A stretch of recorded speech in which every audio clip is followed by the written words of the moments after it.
Over the last few years, we've seen that there is an increase in the number of people who have been wanting to join the bandwagon of those who are doing the business of farming. And unfortunately, sometimes farmers do not necessarily get what they're expecting in the business of agriculture. It's unfortunate that in as far as a lot has been said from the famous quote from the president of the African Development Bank, Dr. Akinwumi Adesina, who said that the next generation of tycoons from Africa are going to be from farming. And in as far as there is some truth in that statement, you realize that in the business of agriculture in general, we've seen that there are farmers who are of course making money from business of agriculture, and there are others who are rarely making even something to begin with. So I have been personally analyzing what could be failing, what could be making farmers fail to realize their gains, in as far as a lot has been said, a lot of information is on the internet and so forth. And one thing that I've understood is that in as far as it is something that is true, that it's going to be a killing, farming, in as far as of course we have got most African countries with a backbone of agriculture as a key pillar to their economies. Not much has been said on the profitability of the business itself.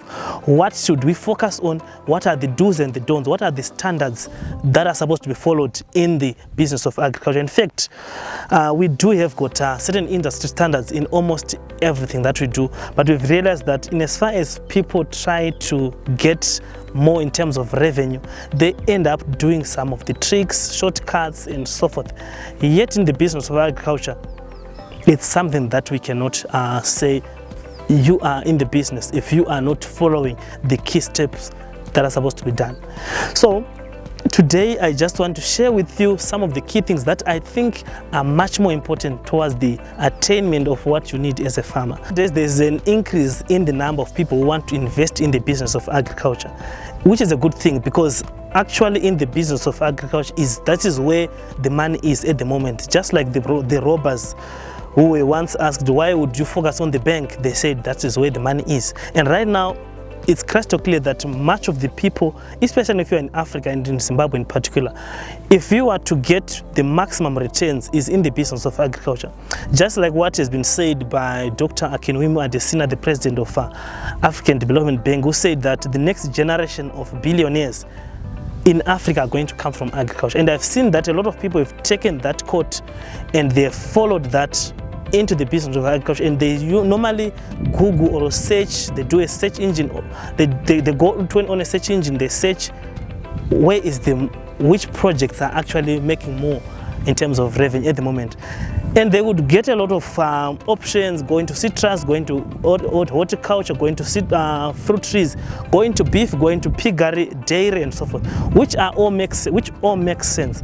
But when you are to then look at what needs to be done to fully optimize or to fully unlock the potential of those industries, you realize that a lot of people then fail. For example, some fail in the technical, the basic application of knowledge, to simply say, okay, you've got beef here, what are you supposed to do?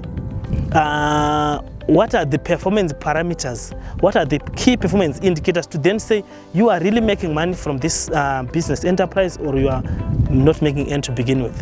So I've seen that there are specific parameters, or there are simple pieces of the puzzle which you are supposed to then fit in if you are a farmer who is actually making so much in terms of the return per dollar invested, or the return per time invested, which is where I then think, if you are a farmer, this is where you are supposed to focus in.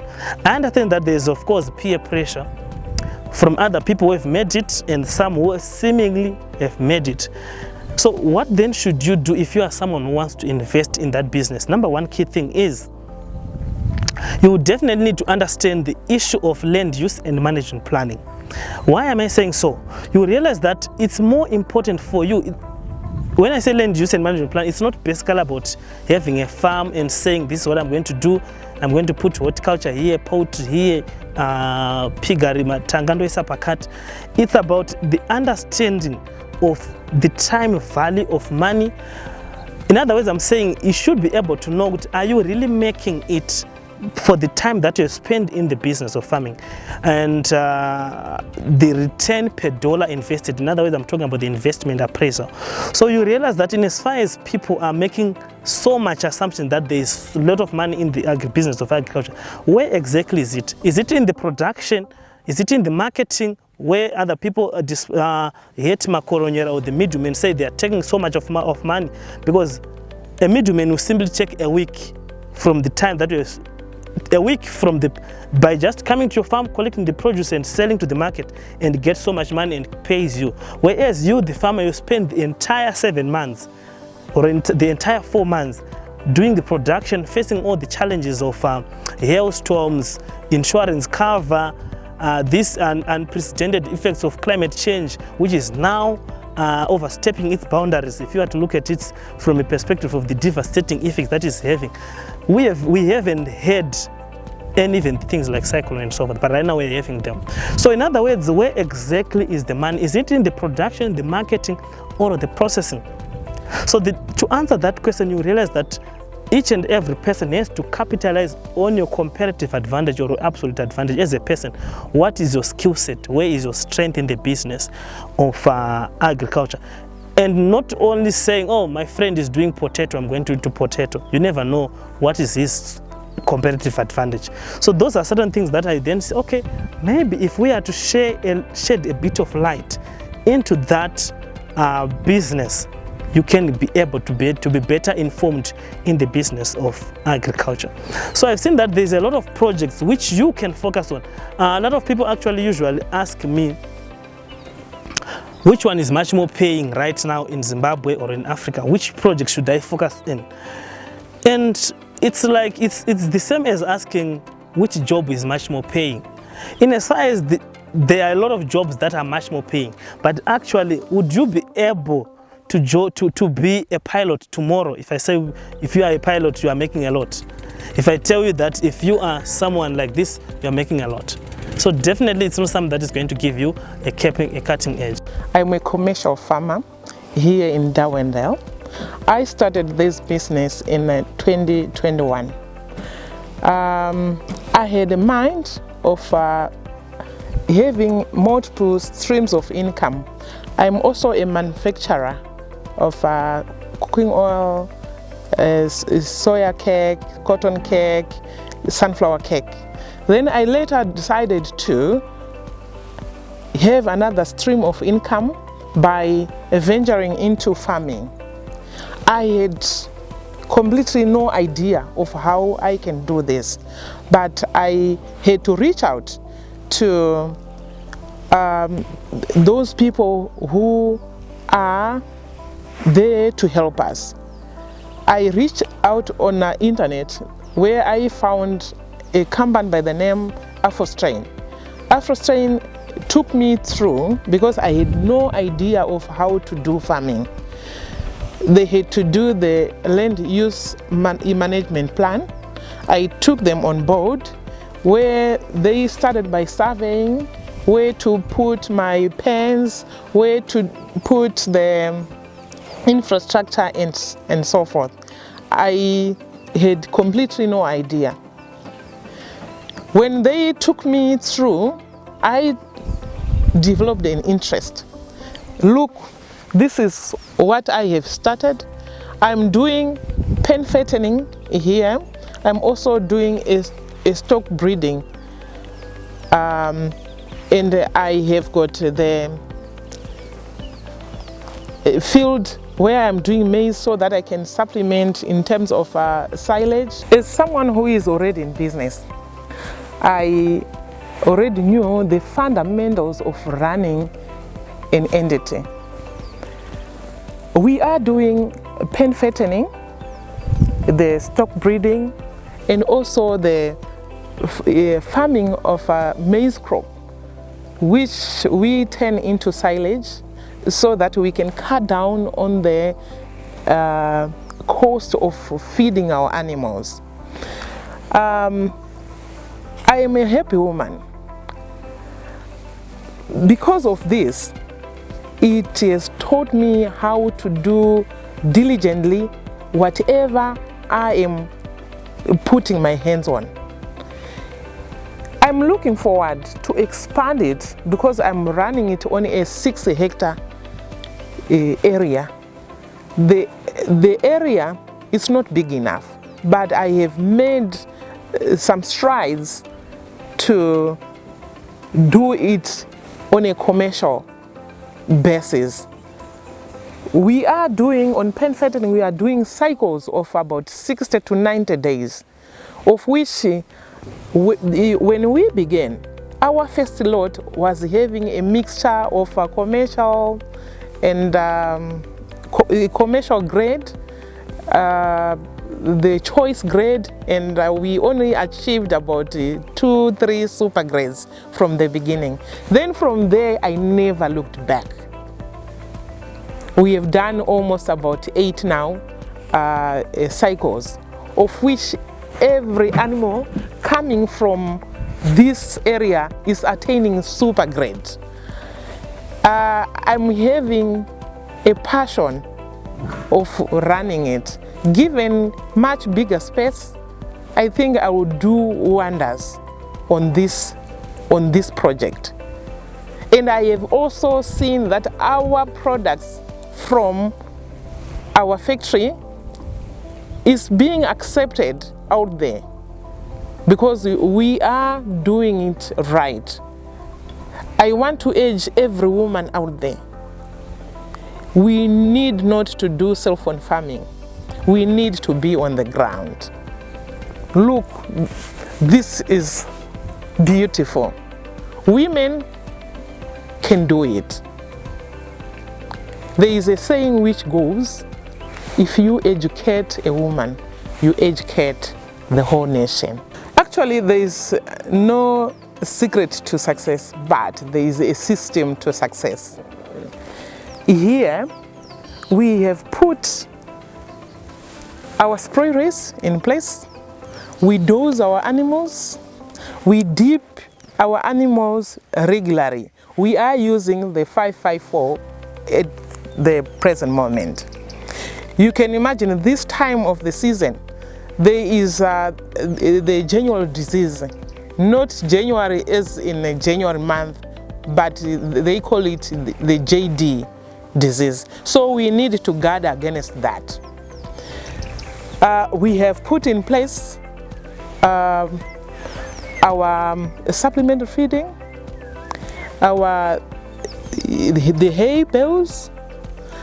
Because of this El Nino induced drought, we are also alert that we need to put things in place.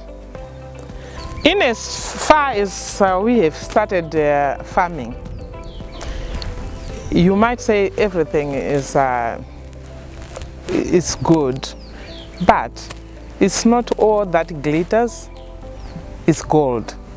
We have faced our fair challenges here at the farm. Like in the beginning, we drilled a borehole. The guys never put the right casing, of which when we approached the rain season, the borehole collapsed. We had to redo it again. We did AI on our animals. We did artificial insemination on about 16 females, of which we only got about 4 cows, and it was a year wasted. Farming is not for the faint-hearted. You need to be hands-on. You can imagine even the workers, sometimes they are not honest enough. We told you that we are doing the maize crop. You will find out they are not putting the sprays. Maybe they will sell the products, and yet they will say that we have sprayed the crop. I want to urge everyone out there, for those who want to venture into cattle breeding, you need to have the right animals.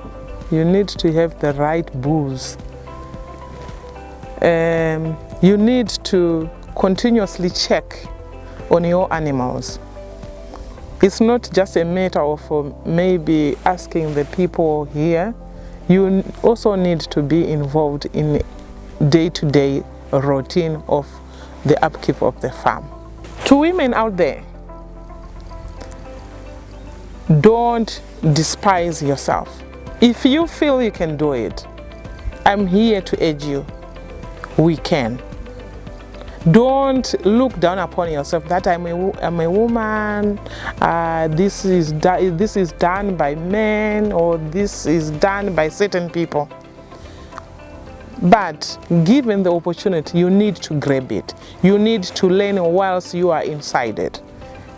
And when you have started it, you need to explore your whole potential so that you can achieve. I'm sure you've heard what Mrs. Moye said here, a very strong businesswoman who has done a lot from the actual manufacturing business to this latest investment, which is in the business of farming. And from what she has said, I'm sure you've seen that one key thing that she has mentioned and emphasized on is the issue to do with starting off on the right footing and getting everything up front, and of course having so much important thing which I've picked is the issue to do with momentum. We are in the period where we've got a lot of challenges, both induced by those things that we cannot control. For example, right now we've got an El Nino induced drought, where a lot of people who have got farming enterprise, for example livestock, have to reduce their scale because of limited pastures and so forth. So what exactly is the key from my personal perspective? Of course, we have talked about the issue to do with the land use and management planning, where you have chosen your actual ideal project. You have seen that she's into the business of beef and also a little bit of the new investment, which is into the business of medicinal hemp farming. So all those things have got one thing in common. They've got a capital gains aspect and a cash flow aspect. So why are these key things or key parameters more important as a farmer? Number one, you need a cash flow project, because that is a business which is going to give you more in terms of revenue for you to be able to continuously run your day-to-day businesses. It cannot be a business where you are continuously pumping in money from your hard-earned other investments. You should actually say, when you have invested in the business of agriculture or in any business, it is giving you a bit of revenue. So that's why you have seen that here we've got a cash flow project, which is the business of pen fattening. We've got also a capital gains project, which is the breeding, and another cash flow project, which is the kind of medicinal hemp. So what are the key other aspects that should be taken into consideration, and which we then take also into consideration? And if you are someone who is investing in agriculture, I encourage you to consider the cost-benefit analysis of any project that you are doing. It's not only about which projects that is trending at the moment. Certain projects are going to be trending, or they are going to be much more rewarding in the next 5 or 10 years to come. So which is then important for you to be able to build a generational wealth and not necessarily focusing on your own. I've seen that there are a lot of businesses that are much more inspiring. As I was growing up, there are other businesses and other opportunities.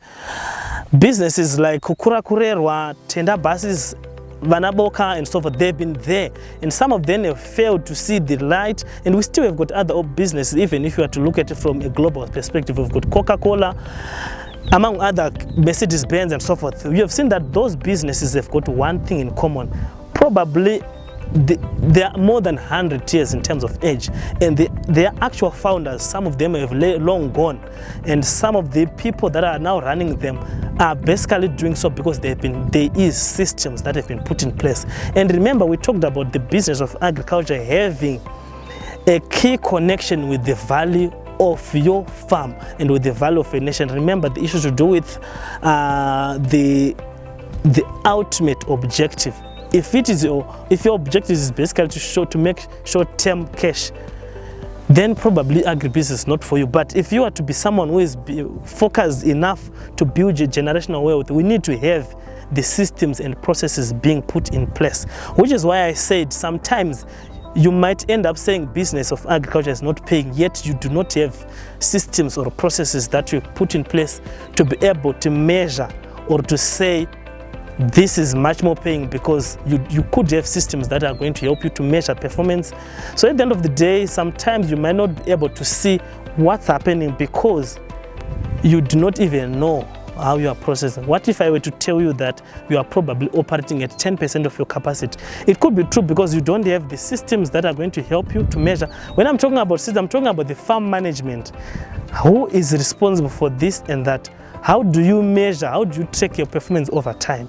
And if your people are well trained or if they are knowing what is supposed to be done. One key thing that I've also learned from my favorite book, Think and Grow Rich, you have realized that in as far as you have got a burning desire to achieve something, it's very difficult for you to achieve it if you are basically rushing in the wrong direction. So it's much more important for you to run, but in the correct road. Because as far as you are running, you should also bear in mind that the moment you realize that something is not working, you should come to your senses and say, enough is enough. What needs to be done so that you could look back a year later and say, that was a credible decision. So the issue of land use planning is basically there to direct you as a prospective investor to know to which area should you focus on, what are the key things that are supposed to be done, the steps from 0 to 1 to get to understand this is what I'm supposed to do. And also as a farmer who is also aiming to go big, we should also realize that there has to be a step that has to be followed. In Shona we've got a saying which says muzivi wenzira parovare ndiye mfambi wayo. And as a farmer, if you are to make a living or to be serious with your farming, you have to walk with the path, not basically to follow something that you are basically the hearsays. You have to also walk the walk, so that to walk the talk, so that you get to understand how is your farming performance. Otherwise, you will probably regret the entire business or the entire reason for you to venture into farming in the first place. So that is what I wanted to share with you, just a little bit of the insights.